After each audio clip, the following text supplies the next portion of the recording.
Please pay attention inside. We're going to start like we usually start. Paying attention inside.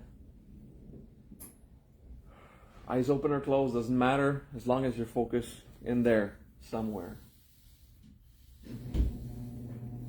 If you need precision on exactly where, that's too complicated. Just focus in there. We're going to take it easy, like every morning, giving time for everyone to arrive. Because for some, there's a belief that people are late. And for others, there's a knowledge that time does not really exist. And then we have to conciliate those things, you know. We're going to speak about time not existing this weekend. Because I'm going to attempt to show you how you can affect reality. How can you alter reality? Before we learn how to do that, we have to learn why we can't. There's going to be a bit of emotional integration, a bit of personal growth, something to get us back in the bath of things after so many years. I intentionally did not do a lot of marketing for this seminar. I just wanted to have this little group, something more intimate, instead of a large crowd in a large hotel, so that we can restart the wheel. We can have this Mahajriya connection, one thing at a time.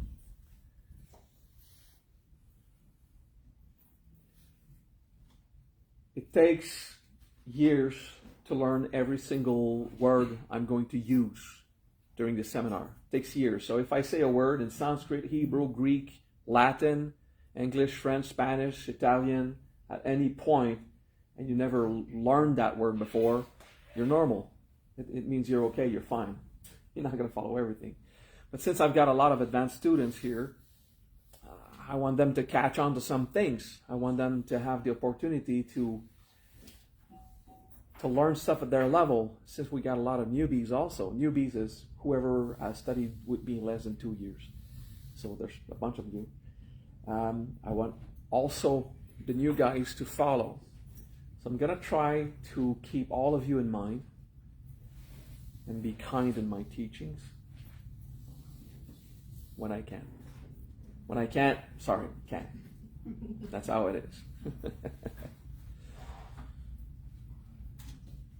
Do we start rough? Yeah, let's start rough.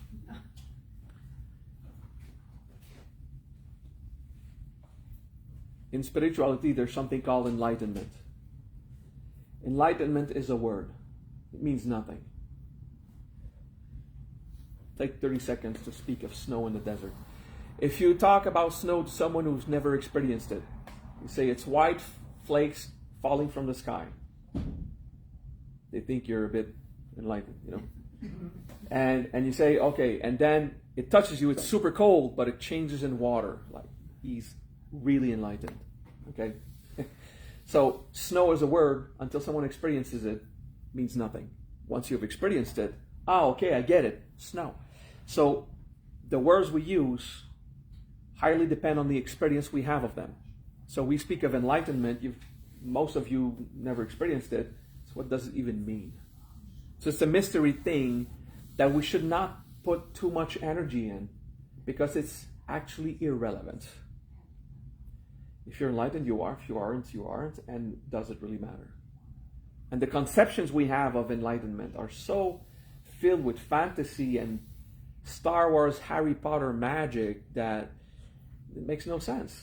It's not realistic. It's not grounded.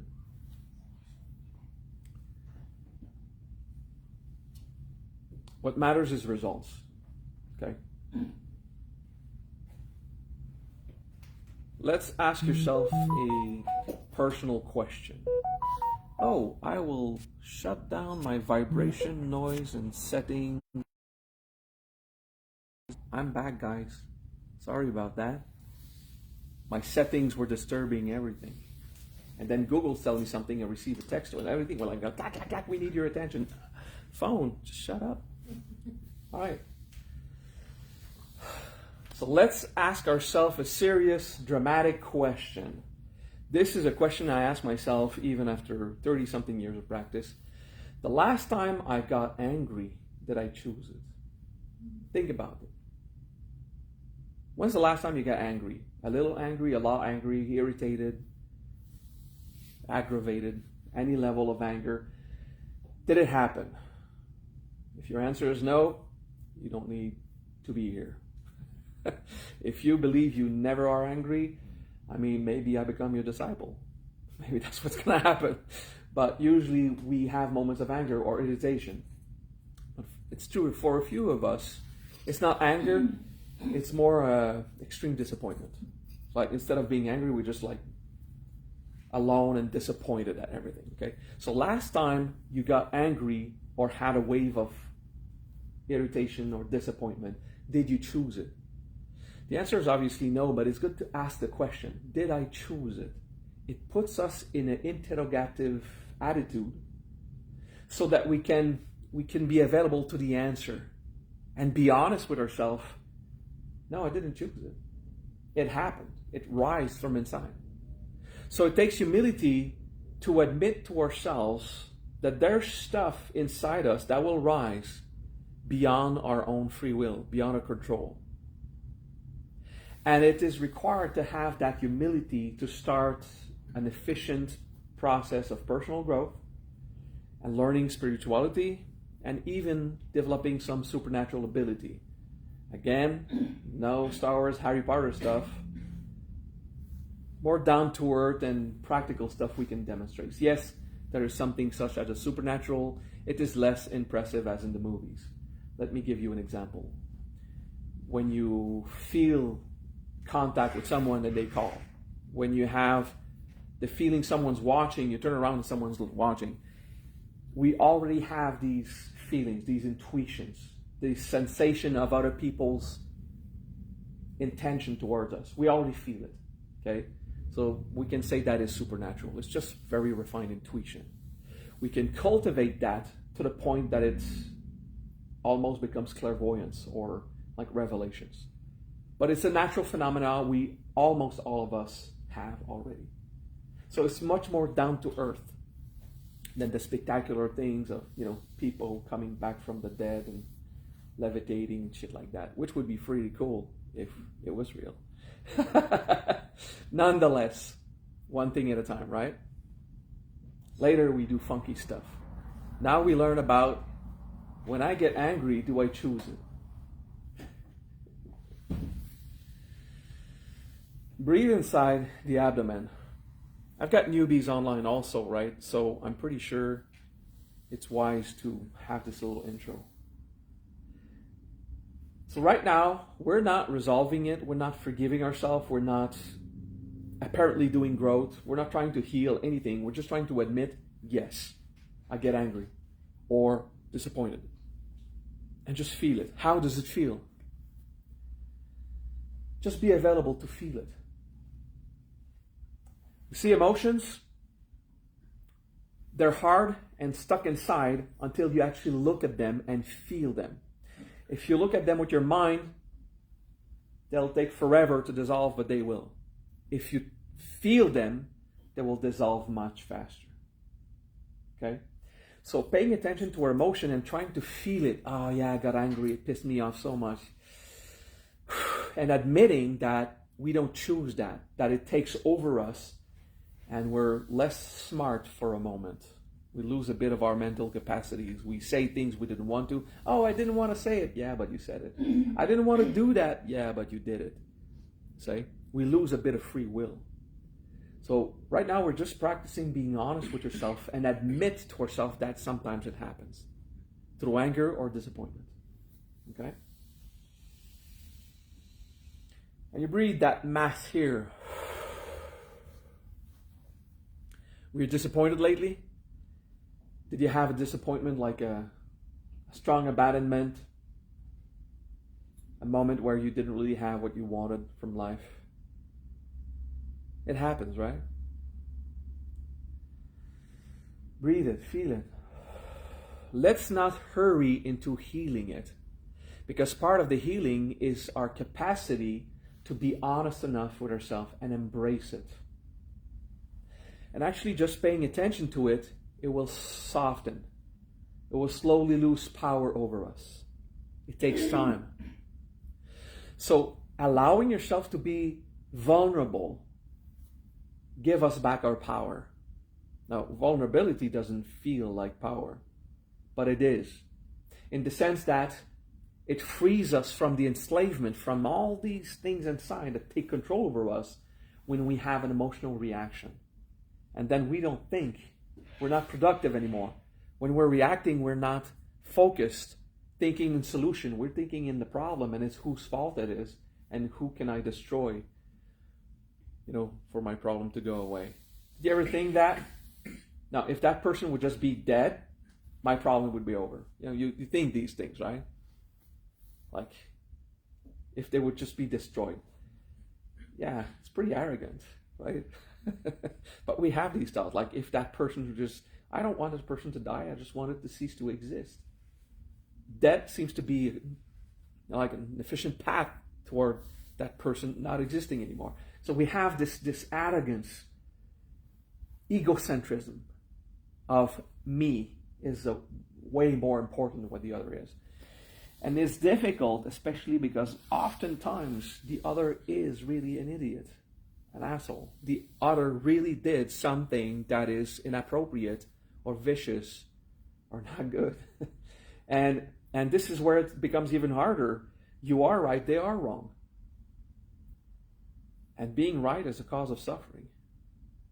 And being wrong is also a cause of suffering. So we're fucked either way. Okay? Dealing with the mind, right or wrong, it keeps us in the head. And it keeps us away from the feeling like, what am I really living? Okay, let's take an example. Applied to your story, I'm taking a random example. My husband or wife was supposed to come back home with the groceries. They didn't come back home with the groceries. They came back home without the groceries. So I'm angry because something's happening differently than what I expected. So right there, we love to have control over everything in life. We like to have control? Yeah, it happens, right? Can we cut the incense? What was that? Can we cut the incense? Yes. No. You want to do it? And make sure there's no air conditioning. Okay. Yeah, because we don't need it here. It's just in El Paso, you have it de facto, because it's usually inferno degrees outside. But now it's freezing outside, and you still have the AC on because, it's a way of life. But I'm from Canada, and I don't like the AC. Makes my throat go all screwed up. Thank you for taking care of that. Nonetheless, if you guys are too hot at one point, I will want you to be comfortable also, so we'll turn it back on. I believe you're comfortable right now. Cool? All right. So now that we've moved a bit and changed the subject and give you a break with all this intense emotional stuff, let's go back deeper.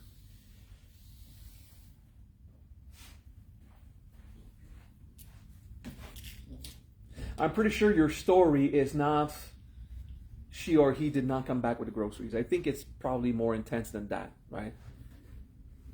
When we're disappointed about a thing we're not having, first thing we have is disappointment. It comes back as a reaction because it's projected outside. Disappointed inside, anger outside. We have a disappointment that something did not go the way we want. We don't want to feel that pain. So we project it outside, it becomes anger. Okay, that's the mechanics of how we are angry.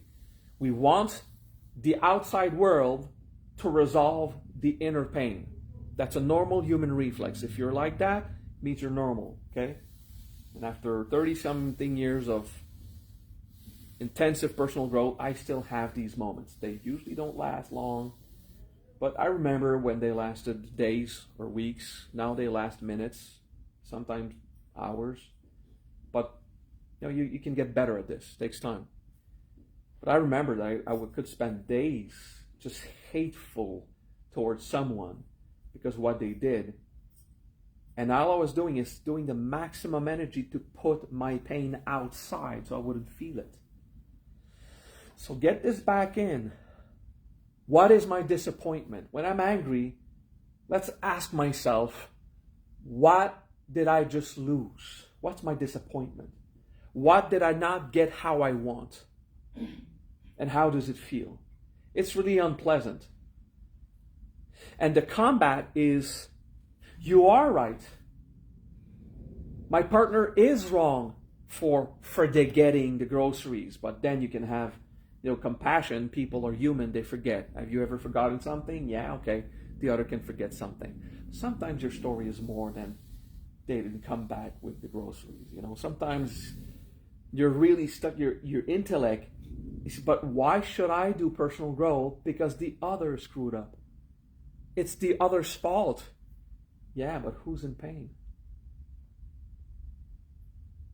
The other did something wrong. Yeah, but who is in pain right now? Who's suffering right now? Who's stuck with it? It's not the other, it's you. So that's why you should do your personal growth. And the method we use is emotional integration. It's part of all that I'm talking right now. We want to get back the emotional process into our reaction. Say, okay, what am I really living? So think about a disappointment you had that became anger or not. And ask yourself, what did I lose? Did I lose wealth, money, pride? Did I lose my face towards others? Did I lose social standing? Like if a coworker backstabs you in the back towards the boss for something you didn't do wrong. You lose like your survival is threatened, You don't want to lose your job, or you don't want to lose access to the next promotion, your standing in the environment. So it can be a lot of things. It can be your personal standing, your own pride in your environment. It can be, how your family sees you. What do you lose? Find what do you lose. What do I have to lose?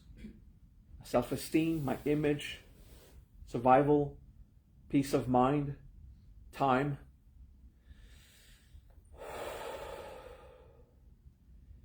And lose it. Whatever you found that you're losing, lose it.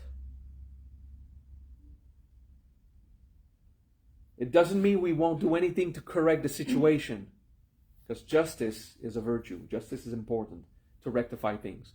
But let's not talk about that now. Let's have the capacity to go inside. When I'm angry, it's because I'm disappointed. If I'm disappointed, it's because something's not going on the way I want. What am I losing? And once we find it, lose it. Mourn it. As long as it's not losing your life, you should be fine. We are going to do steps afterwards to correct the situation if it's possible and if it's wise to do so. But right now, mourn. Lose it. It's not just let that shit go. They're super popular. It's not let that shit go. It's lose it. Mourn. Become empty. Abandoned from it. And breathe. If you accept to lose, the combat softens. Don't worry, we will find ways to rectify the solution.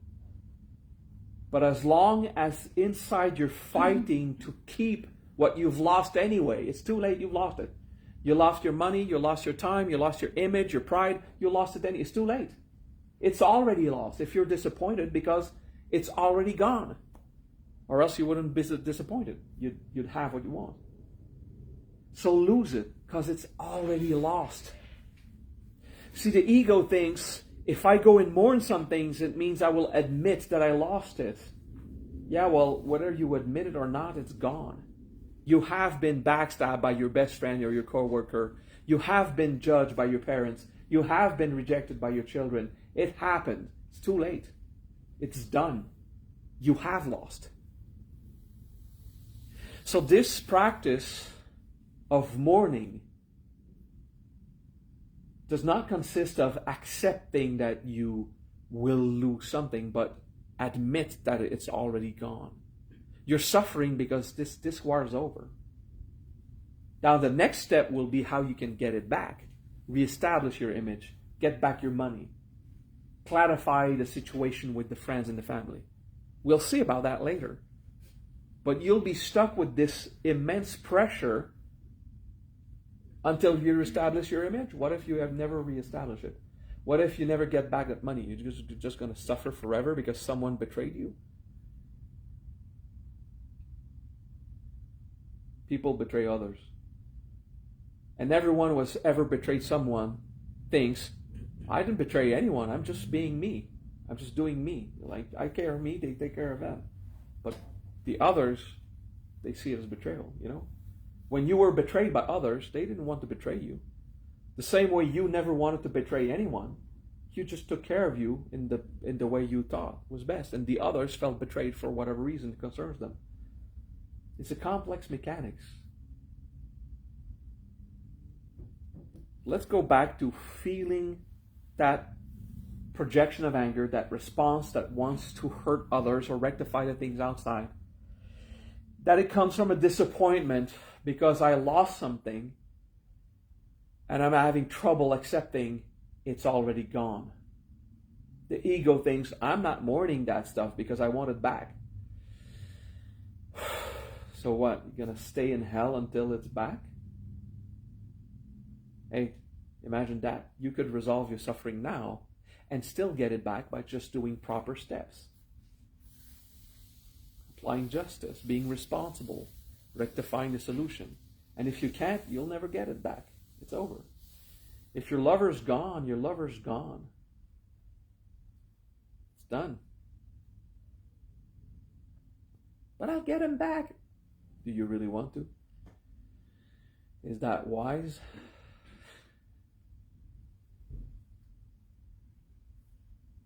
Allow yourself to feel a bit of abandonment or guilt or rejection. Feel your pride broken, a bit of shame of what you've done, a bit of fear of the future and what's going on. It's okay. Just give yourself the chance to feel that. The more you accept to mourn, the less that emotion has power over you. And it starts to heal. It alleviates. Sometimes it takes minutes, sometimes it takes days. But after just a few minutes, it's starting to get better. Because that's emotional integration. The first thing that happens when we integrate is some pressure is released. All the weight on the heart. I'm still in pain, but we can take a breath. Then you go deeper and accept to lose even more. What does it mean? Maybe I'll never be loved again. If your disappointment is the fear that your lover is gone forever, maybe you'll never be loved again. Okay, mourn that. It's not true.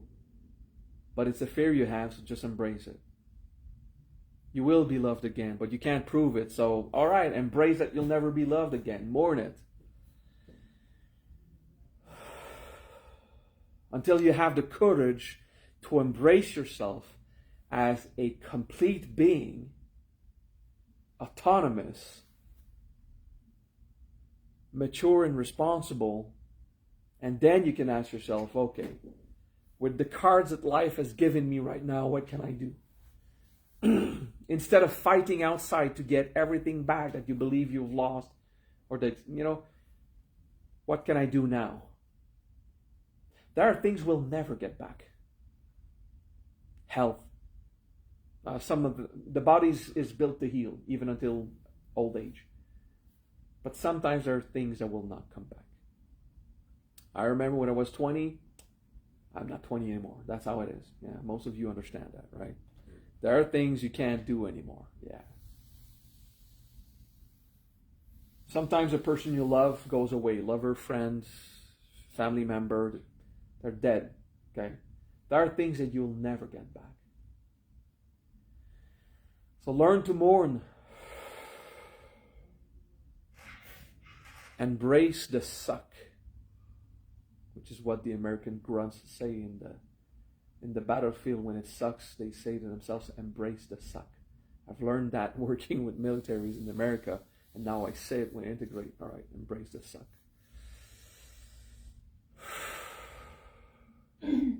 When we integrate our emotions, we breathe normally, and once in a while we do a deep breath in the abdomen. And we don't exhale strongly.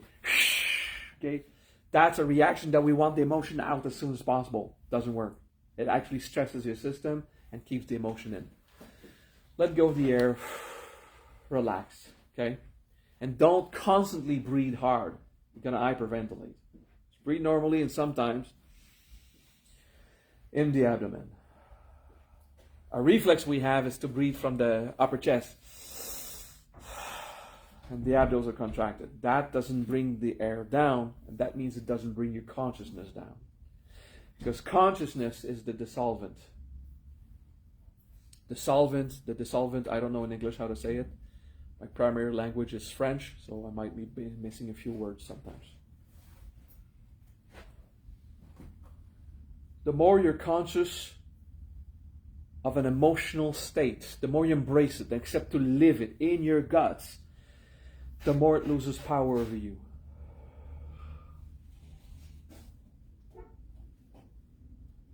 I find peace in mourning. I find peace in the loss. I don't look for it. Life is full of it. Your life will bring it to you.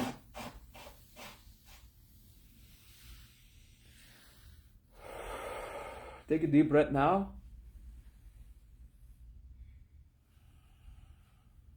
Exhale, relax through the mouth or nose, doesn't matter. We're not done with that emotion, but we're going to move on to another teaching.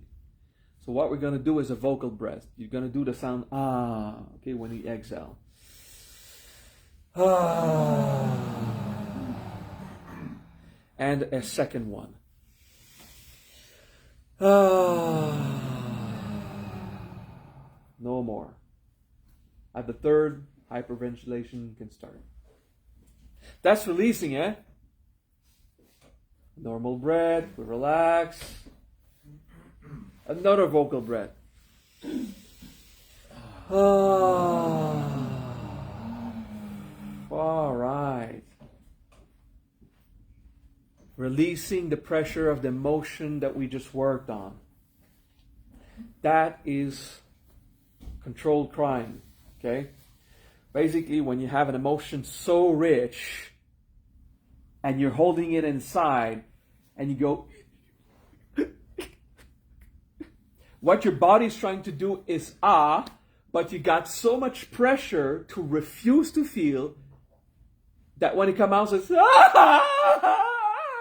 it's But with all your arrogance to keep your shit inside because you're right, they're wrong, I shouldn't have that, this is unjust, I'm the victim here, and whatever justification you have, because it hurts to go feel inside, right?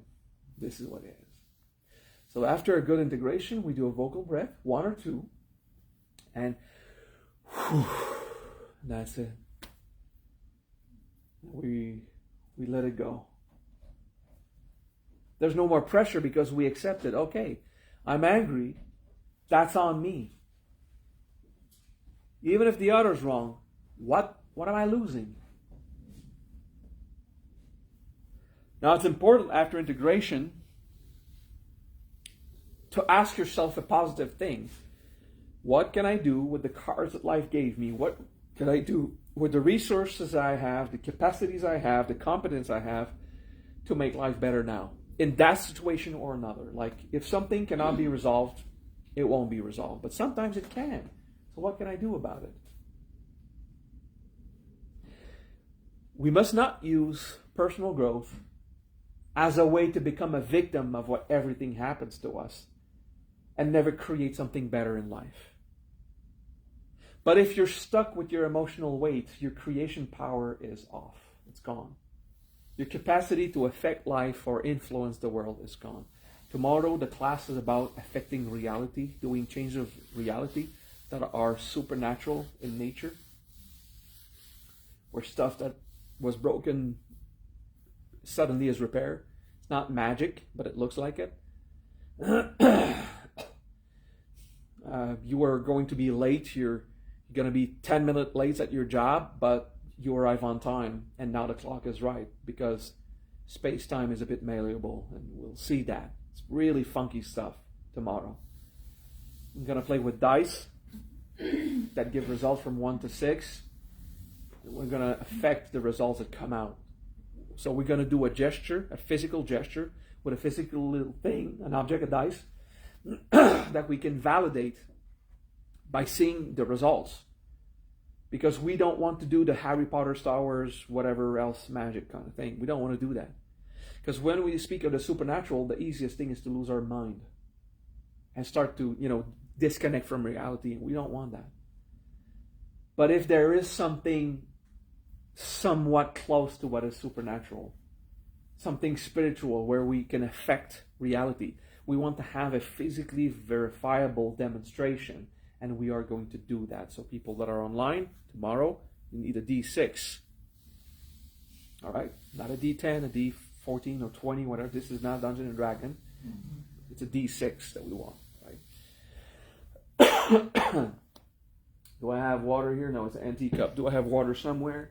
Can I have a bottle of water? Please and thank you. That's good. That's perfect. All right.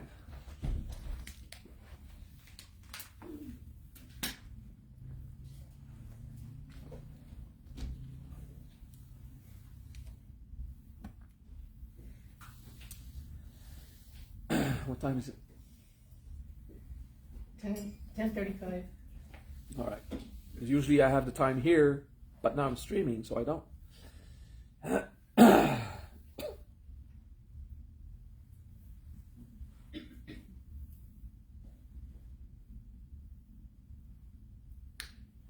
Who of you did the change of flavor of water? All right. So I did teach this here in El Paso quite often, actually, right? Change the flavor of water. All right. That's a basic alteration of reality. That's a transmutation. We affect matter. And then it is verified in someone when our partner in the exercise does not have a sickness that could be transmitted that way. We let them drink our water, and they try to guess the flavor we put or whatever. So that's a cool thing. That's an introduction to alchemy. Did I do the finger thing, shape-shifting, changing the size? Did you do the eye color? Who did the eye color? You did? Okay, that's not something I teach. Changing your eye color it's extremely temporary, extremely hard, and only the freaks and the advanced students do that. There's a psychiatric doctor, forgot where, I think it's Pittsburgh, that he had a client with double personality, and one had diabetes and blue eyes, and the other had no diabetes and brown eyes. And it took about 10 seconds to change the color of the eyes, and the insulin level would reestablish. Yeah, it's pretty freaky, right? Yes. So it is something that is possible for a human being. It is not explained. Science does not explain it because it's so rare that why would anyone want to do a study about it? Because it's so rare. So there's no valid data, but it has been observed. So we've done a bit of integration, 25 minutes of hardcore feelings inside.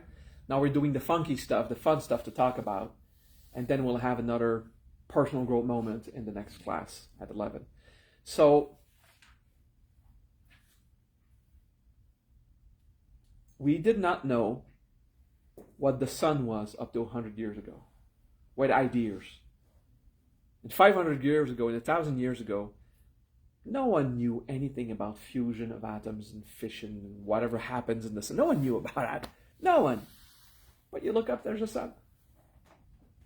You don't need to understand a phenomena to admit that it's there, because it's freaking obvious. It's just there. So there are things that are obvious, but hard to reproduce. intuition. When you have a feeling about something, and if you follow your intuition, you don't realize that you had an intuition. Because it's when you follow something else, when you don't follow your intuition, you say, if I knew it, I should have followed my intuition. Okay, it's when we mess up that we realize that we messed up, and that we previously felt there was a causality, like this will be better. For example, yesterday when I said, let's go to the sushi there, that's the best place. Oh, I don't know about this one. Let's go to a worse one because they also have steak. And then they're not specialized in sushi and the place was full. Let's call P.S. Chang's. They can get us in 45 minutes. Okay, how about we just go to the first one right next to the center and get sushi there? And we went there, true, profound Japanese experience, owned by Japanese, family operated, super quality. Everything was fine. But you see, intuition is that. But then there's other people. The other people had opinions. Oh, I don't know about that one. How about we go to the other one that I know? Of course, you see, these intuitions are like that. I don't fight about it. I'm just okay, let's go somewhere else. Like whatever. I enter the place. Not eating here. Don't want to come here. It could have been a nice place, but with a half-hour waiting time, didn't feel like it. But intuitions, that's an example I had yesterday. And I have a few people here that was involved. Sometimes you have these feelings. I have a feeling this could work. This could work too. I don't know. And then it becomes a mess because intuition is 2 levels higher in consciousness than the mind, the intellect. Okay, there's many planes of consciousness. We won't cover that now. But we have a physical body, energy, our emotions, our thoughts, our dharma, or states of wisdom, and higher than that, causality, cause and effect. And that's where intuition comes from the causal plane. So it's 2 levels of consciousness above the intellect. So if you're not active at causal level, if you're not active spiritually at that level, your intuitions are so small, so refined, and so little of that comes into your intellect, and your intellect is so strong. I'm right, I know stuff, yeah. That your intuition is, the whiff of a smell and you barely have it. But as you cultivate your spiritual practice, your personal growth, therapy as a human, without any spiritual stuff, just growing as a person, resolving suffering inside, becoming a better person, understanding what is compassion, understanding respect, then your intuitions become strong because now you hear it. Well, it's not sound. I mean, it's a metaphor. You don't really hear it. If you hear your intuition, that's also a sickness. Okay? It's called schizophrenia. Or mythomania could be. I don't know. So there will be a time where your intuitions is you're aware of the entire stream of causality and you perceive it completely and you know exactly what's going to happen. Now, this can be also deduction. If you're skilled in a way, in a field, if you're skilled at your work, and you look at someone do your work, what you're skilled at, and you say, yeah, this is going to happen now, because deduction, you've got experience. Sometimes it's intuition. Has nothing to do with your competence. You just feel this house is not going to be available when I have the money to buy it, or we have feelings like, oh, this is where I want to live, this is what I want to eat, this is how I want to dress, something's wrong with grandma, let's call her, stuff like that, more refined, more precise. And it sounds like clairvoyance, but it's not, because there's no image. Clairvoyance is mostly image. Sometimes in the visual cortex, it's rare. Usually it's imagination. But what you've imagined through imagination is an exact replica of what's going on in the causal plane. So we call that clairvoyance anyway, because you do have images, but you don't have visions. It's in your imagination. At one point, the imagination is a membrane. We call it the diaphane. It doesn't matter how wide. It's like a membrane in your mind onto which is projected your thoughts. So you can have images. Some people of you don't even have images when you try to visualize. Like, okay, let's visualize golden light everywhere. Okay, some of you have the image of golden light, and some of you can't even understand how you produce an image in your head. Okay, that's normal. That's okay. Most of you got it, right? Okay, golden light everywhere. We're good. Yeah, it serves a purpose. Sometimes we imagine stuff. So if in our imagination is thoughts that are projected, then by forcing an image on the diaphragm, so forcing a visualization, it will have an effect on the mind. It goes both ways. So your thoughts can be projected on your imagination, and then you dream, awake or not. But you can put something in the diaphragm or in your imagination, and it will affect the thoughts. You get it? It's like it works both ways. Okay, so that's why we do visualization, because visualization will affect your mind in a certain way, the same way a mantra will, or doing certain gestures, mudras. Okay, it's influence. It's never like a magic recipe. If you follow it, you'll guaranteed astral travel in 15 minutes. No, it doesn't work that way. When I was a seeker, maybe 17, 18, I bought a book on astral projection, and I went to the teller who owns the shop. Says, does that work? It's like, if I read this book, it says, this is travel agency 101. You read this book, do the practice, 15-minute practice, guaranteed the astral travel, and they, exotic destinations and all. I said, seriously? He said, no, that's not how it works. Just read the book, see what it says. I bought it, I tried it, it worked, and it's unhealthy. Splitting yourself from your physical body to have an acid trip, it's not worth it. There's ways to have, extremely high states of being without drugs and without astral travel, which is completely unhealthy. Don't do that. It's trippy, so that's why people do it. Anyway. It's nice to talk about these phenomena. And what is really important is to keep your feet on the ground. Because when we speak of the things that we have not yet studied through science, but are obvious, we have intuition, we have revelations, and we have more and more the more we progress.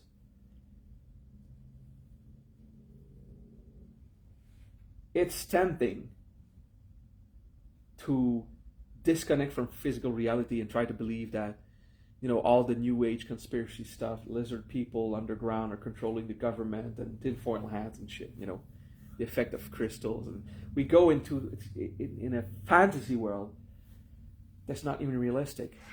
But Maha, there's aliens, there's people. Yeah, okay, but no one ever saw any. I mean, did you see one in your lifetime? Okay, what if there's alien? Does it matter? Will it change your paycheck? Will change the amount of food in your fridge? Does it really matter? But don't you believe in aliens? I don't really care, actually. Maybe there is. I don't see the point in believing or not in something that has actually zero effect on my life. There's a lot of stuff in the New Age that until you see the utility, what's the point? It's fun. Yeah. So why do we do this? Start to believe in aliens and magic rituals and healing stone and stuff when it gives us really no result. Why do we do this? Why do we dream of levitating or teleporting or creating matter and stuff like that when it changes nothing right now? Why do we do that? Why do we believe us like we want to be X-Men, right? We want to be the Marvel hero. Why? That's because our life is so freaking boring that we try to invent fantasies to feel less alone inside. Okay? That's as simple as that. Another topic I have to talk about is the anthropomorphizing of God. What did I just say?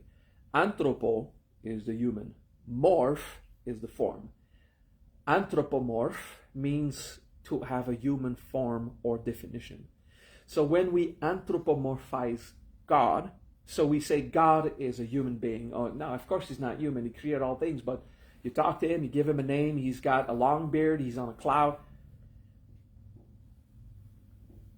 That is certainly something we've never proven. Like, you need to believe. Yeah, sorry, believe in facts. the more we anthropomorphize our fantasies, if angels or demons are real. I believe in angels, but they're not what you have defined, like the guys with the wings. It's another thing. Like, I believe in universal concept. If there's something divine, it's not a person. God is not someone. So we put a lot of intention on God, for example. But why did God do this to me? How about you did this to you? You know, how about you take back your responsibility? And then let's study what God is, if there is a God. You know, maybe there's no God. Let's say, where's my water? My water's right here. All right. This is water. If I tell myself it's orange juice, it's still going to be water, right? So my opinion doesn't matter. Basically, if God exists and you're an atheist, doesn't matter. God still exists. It doesn't matter if you don't believe in God. If there is one, there is one. And if you're convinced that there is a God, if there is none, there is none. If you're a believer at the deep end of yourself that there is something divine, if there isn't, it's all in your head. Because our opinions are completely irrelevant in spirituality. It doesn't matter. But that's a hard pill to swallow, you know. But I believe in God, good. Then the word God is just a word, like love, enlightenment, snow. It's a word. And if you have experiences that are spiritual, and you attribute them to the word God, then that's you. Other peoples are very angry at God because for them, God is all the rape that happened by priests at church and all the bad things that church did to their population. That's not God who did this. It's human beings. Has nothing to do. But whatever you culminate on the word God will be whatever. So can you face life not knowing if there's actually a God? I'm fine with it because we never got a proof anyway. And maybe there is one. So you don't believe in God, Maha? Oh, I've experienced so much spiritual stuff that I believe there's something out there. But if I name it, and if I want to give it a purpose, maybe I'm going to get further and further away from the truth because only results matter. If I have a better life, if I have more control in my life, if I have a positive influence on others, and I feel that I contribute to society, that makes me feel good. If I'm going to hell at the end of my life because I'm Buddhist and not Christian, I'm not really worried about that. I'm not really worried about that because, you know, beliefs are what they are, unfounded. You know a thing through experience or you don't know. So it's, you see, it's like a gray zone. We're going to do tons of spirituality and we're not going to say if there is a God or not. I don't know. If you ask me, I don't know. There's something, but if I put the word God, maybe you're not going to understand me if for you God is the Savior. I never felt saved. I had to do the work. I had to do my personal growth. See, there's a super good saying, help yourself and God will help you. That's a very nice way to say, just do it yourself. Did God help? We don't know. We have no idea. Oh, what would a Christian call me now? What would be the judgmental word they use? Like unbeliever or not, something like blasphemy. Blasphemy. Yeah, I've been called irreverent. By the way, I'm a fully ordained Christian priest of the Catholic Liberal Church. Yeah, I've done the studies. I've never celebrated a Mass, but I've tried to do it. I've done all of it. And yeah, I get it. I'm a Buddhist master. That's my main thing. But I'm also a Hindu Swami. I studied, I practiced. I went to the temples, the church. I got the proper ordinations. And everything they say that is similar or identical, I guess everyone's right. But everything they say that is different, who knows, right? If they can't agree, it's like, it doesn't really matter. It's fantasy. So let's try to be fixed on results. Then you get to know me, and I believe firmly in God, like to the core of my being. But for the speech I just gave, whatever. And I don't believe in God because I need you to believe in God. I believe in God because I'm completely available to the possibility it doesn't really exist anyway. I'm ready to redefine what I felt and lived anytime because it doesn't matter. Let's try to live with that. Let's try to remove the definitions we've imposed on spiritual phenomena so we can study them without all these filters and there's prejudice. So if you believe in angels and been practicing rituals to angels in a certain way, very specific, through your life, through whatever religion that you were raised in, what part of divine intervention or angelic force are you not in contact because of all the filters and the blockage and the barriers you've put through your belief of this is how it works? Yeah, do we really know? Let's experiment. Let's discover. So it takes a bit of courage to say, okay, let's do all of this, not really knowing. Let's base our research on results. If I have a tangible result or subjective result, that is still a result, then I like it. Emotional integration, doing therapy and personal growth inside. We get better. We feel better over time. That's a result. It is subjective because we can't prove it. We can't demonstrate to the other. But look, I don't care what the other thinks. I feel better. I feel happy because I've done my growth, my thing on me. Take back my power. And then we can study the hippie things, change the flavor of water or affect the dice rolls and stuff that is cool like that, just to physically validate your consciousness really affected the world. So if the technique works with the dice, how about it works with your job, with life, with events? Let's see. But let's say you pray and your prayers are not answered. Mysterious are the ways of God, And when your prayers are answered, or basically you pray for something and it happens, my prayers were answered, thank God. Okay, what about sometimes stuff happens the way you want and sometimes it doesn't? And it's purely random. How about that? And over time, you learn to affect through exercises that can be physically validated that you really do have an effect on the world. And then you apply the techniques on the life you want. It's just an influence. It's not going to be a guaranteed manifestation. It's an influence. And then you start to have a better life. Not a perfect life, but a better life. How do you know that this technique works? You don't. But what you do know is when you apply that technique towards your life on the flavor water or the result on dices, it is easily measurable right in front of you.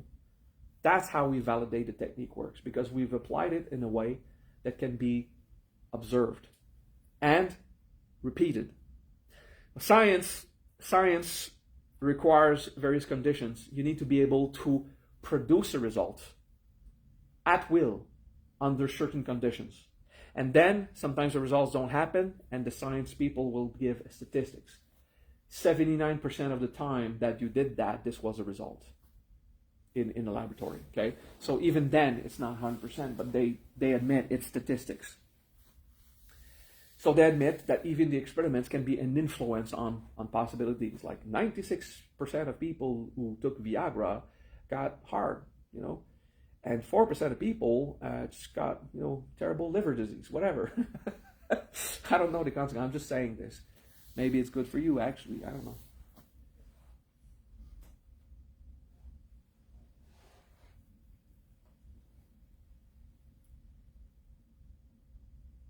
Pay attention inside.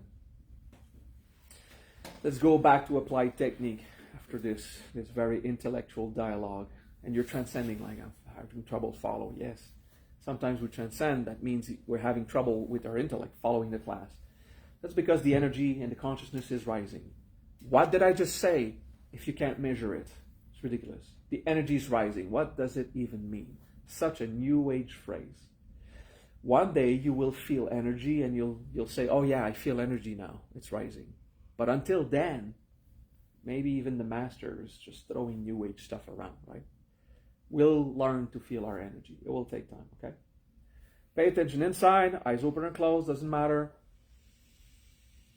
Just be there, present. I am present inside. Just there, just to be there.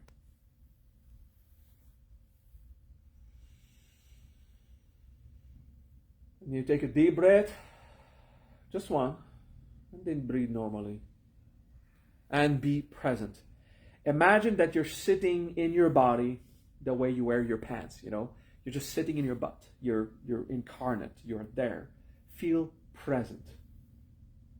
Use your focus, your concentration. I am here in my body.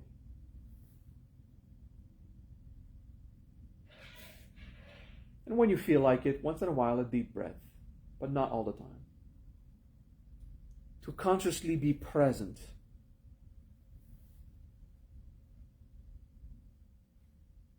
And something happens inside. You get to observe what? It's a bit different for everyone at first, but then it becomes the same for everyone after. To be present in the body, incarnation, to be there.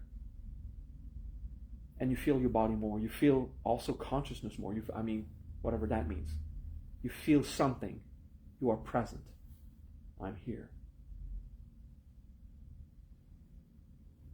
After doing a bit of personal growth, feeling an emotion, losing, accepting to let go, it is easier to feel states of consciousness. In this case, just being there, presence.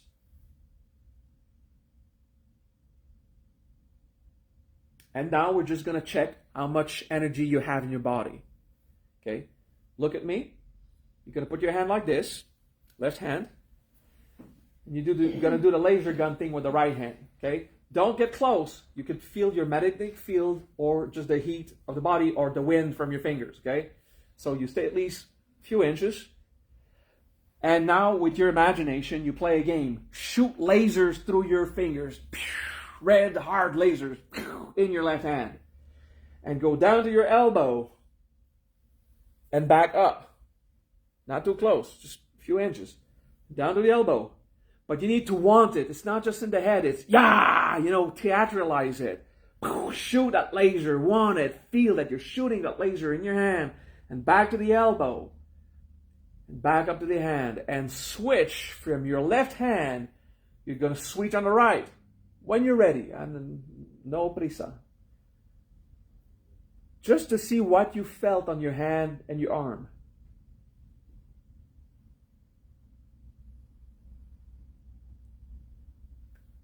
Then your hands together and we relax. Okay? So you felt that? Okay, with your will you can feel your own energy. One of my early students in the Magia, I'm never offended when someone needs to go to the bathroom. It's not like you're interrupting. It's more like you're surviving. I'm full in peace with that. Don't disturb people. Just go. It's fine, okay? Because I give a break when I feel it's time for a break. One of my students was saying, I took years of Tai Chi and Qigong, and we're just learning the motion and never felt my Qi. And after 2 hours with you, I feel my Qi like crazy. Why? Because for me, what matters is results. And if the goal is to feel your energy and you can't feel it, what are you doing? Well, if it's the best that the world has to offer, it's pretty good. It's still good. Tai Chi, Qigong it's so good for the body because if you don't feel your energy, it's still flowing. Okay? But to do exercise like that, to validate who did not feel anything, we're all good. All right. So you see what you felt. Why is it so easy to feel your own consciousness, your own energy when you put your will into it? It's because we took the time to feel like crap before. We accepted to feel something. So why do most people don't feel their intuition, feel their energy? It's because they put a lot of effort in not feeling. Your soul doesn't distinguish I don't want to feel like shit. Your soul is just, okay, he doesn't want to feel. Because the soul doesn't judge. You either feel or you don't. So the more you learn to feel, the more stuff you're going to feel on every plane. It will take time, and some people just don't have the energy feel, okay? There's a few reasons for that. Being in contact with metals and machinery a lot usually prevents that. Mechanics have a very hard time feeling their chi because they're always grounding machinery. Okay, that's an example. Another one is someone who has a mental condition and the nervous system just cannot perceive that. It's not just energy they don't perceive, they just don't know, but they don't perceive a lot of things with their nerves. Okay, so there's reasons. Sometimes because you're too cold. I mean, it can be very temporary. It happened that I did not feel my own chi after all these decades of training. So I don't feel my chi today. What's going on? I have it. So I say, Shivagan, put your hand like this. You feel it? You say, yeah, okay. I don't. It's on me. So you see, it's not always on. It's most of the time on. Okay. Good. Let's have a break. Let's have 10 minutes. It is here currently 11. So 11:10. Start over.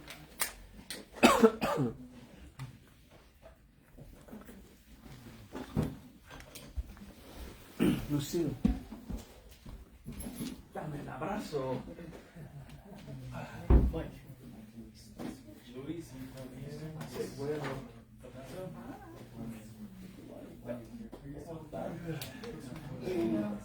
¿Quieres tener los ojos cerrados?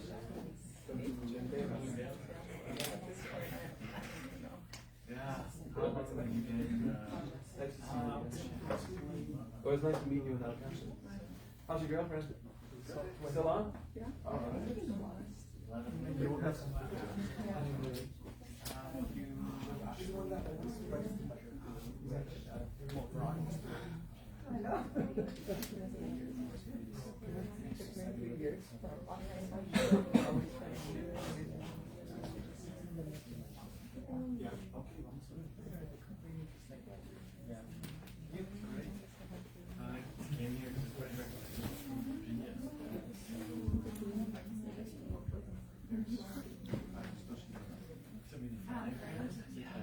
Say I was not very conscious when I answered, we don't have a tripod. I found one in the what a box. But anyways, it can be returned, the one that you have. No. It's right there. I'm using it. I'm paying for it. And it's a dry box. We're just going to leave it here. We're going to have to. Whatever.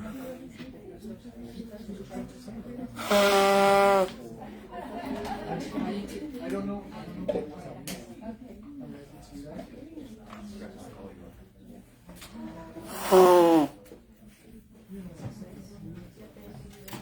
I'm going to cut this live stream, and I'm going to come back in a moment. Blowing my nose live and everything. Not really cool. For most people, I don't care, but yeah. Peace. At 11:10, I'll start a new stream.